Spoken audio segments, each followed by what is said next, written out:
स्वामी प्रसाद मौर्य और हनुमानगढ़ी के महंत जी में एक प्रेस कॉन्फ्रेंस के दौरान हाथापाई देखने को मिली है। इस पे आपका क्या विचार है?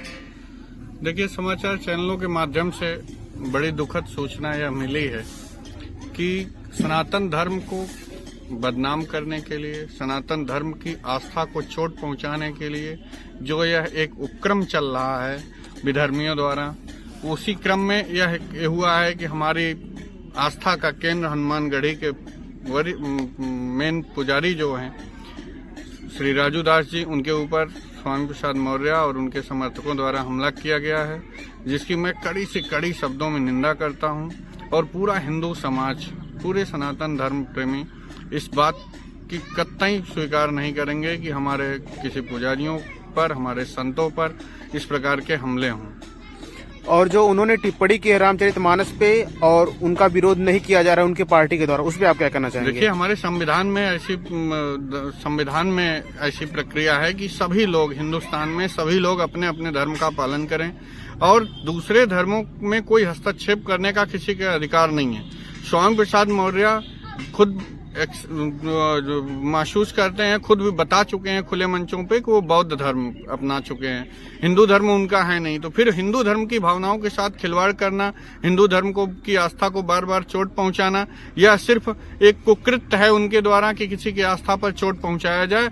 ये शास्त्रीय लोकप्रियता हासिल करने का बहुत बड़ा हथियार हो चुका है कि सनातन धर्म को गाली दो, हिंदू धर्म को गाली दो, हिंदू देवी देवताओं को कुछ कह दो। क्यों? क्योंकि हिंदू बहुत सहिष्णु है। उनको पता है कि वो बहुत सुरक्षित महसूस करेंगे अगर हिंदू धर्म के देवी देवता के ऊपर टिप्पणी करेंगे तो लोकप्रिय भी हो जाएंगे और सुरक्षित भी रहेंगे।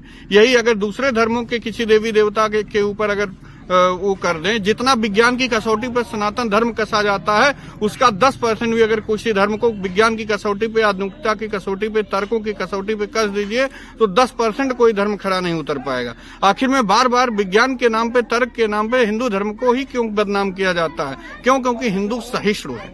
लेकिन अब हिंदुओं को, अब सनातन धर्म में जो रक्षक होते हैं, जिनको हम आस्था का एक केंद्र मानते हैं, पुजारी संत, उनको जागृत होना चाहिए। हमसे आपसे ज्यादा उनको जागृत होना चाहिए धर्म की रक्षा के लिए।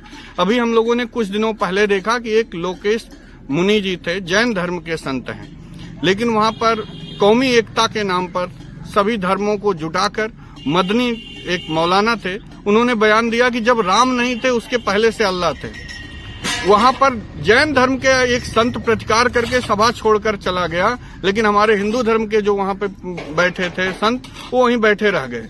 तो इससे बड़ा दुर्भाग्य क्या होगा? उनको सनातन धर्म क्यों स्वीकार करें?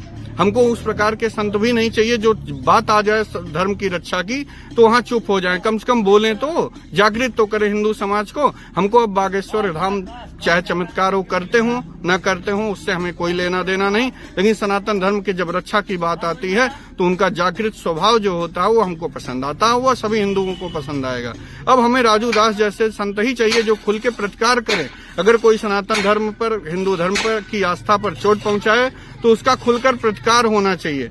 क्यों? क्योंकि यह सनातन धर्म की आस्था को चोट पहुंचाने का एक उपक्रम, बहुत बड़ा उपक्रम चल रहा है। उसमें एक कुतर्क दिया जाता है कि हम तर्क की कसौटी पर कसेंगे धर्म को। सभी धर्म के सभी प्रक्रियाओं को तर्क की कसौटी पर नहीं कसा जाता है। तुलसीदास जी जो आज 1600 ईस्वी में जो इतना बड़ा काम करके गए थे, उस समय जो ग्रंथ लिख कर गए हैं, उस समय हिंदू धर्म बहुत विभिन्न प्रकार से बटा हुआ था। और हिंदू धर्म को एक करने के लिए एक छोटा सा उदाहरण आपको बताते हैं। उस समय यहाँ हिंदू धर्म में 2 प्रमुख संप्रदाय थे। शैव संप्रदाय जो शिव को मानते थे कि शिव ही सब कुछ है, और वैष्णव संप्रदाय कि विष्णु ही सब कुछ है, राम ही सब कुछ है। लेकिन तुलसीदास जी ने एक महाकाव्य, एक ग्रंथ लिखा कि उन्होंने बताया कि नहीं, शिव द्रोही मम दास कहावा, रामचंद्र जी के मुंह से कहलवाते हैं कि शिव द्रोही मम दास कहावा। अगर शिव से आप द्रोह कर रहे हैं और मुझसे प्रेम कर रहे हैं तो वह हमें स्वीकार नहीं। और उसी प्रकार से शिव को निरंतर राम नाम, उनके अंतरात्मा में, उनके मन में निरंतर राम नाम जपते रहते हैं कि बिना राम के शिव नहीं, बिना शिव के राम नहीं। उन्होंने दोनों संप्रदायों को एक करके हिंदू धर्म के पुनरुत्थान की बात किया। कितना बड़ा ग्रंथ लिख दिया। क्या तुलसीदास जी जिस बुद्धिमत्ता के साथ ग्रंथ लिखे हैं उनकी लाइन का विश्लेषण करने का अधिकार इस पाखंडी को है। इस विधर्मी स्वामी प्रसाद मौर्य के समझ में आएगा कि तुलसीदास जी क्या लिख के गए हैं। बड़े बड़े संत मुनि नहीं समझ सकते उनकी हर लाइन का अर्थ, उनकी हर बात का अर्थ, उनकी हर वाक्य का अर्थ।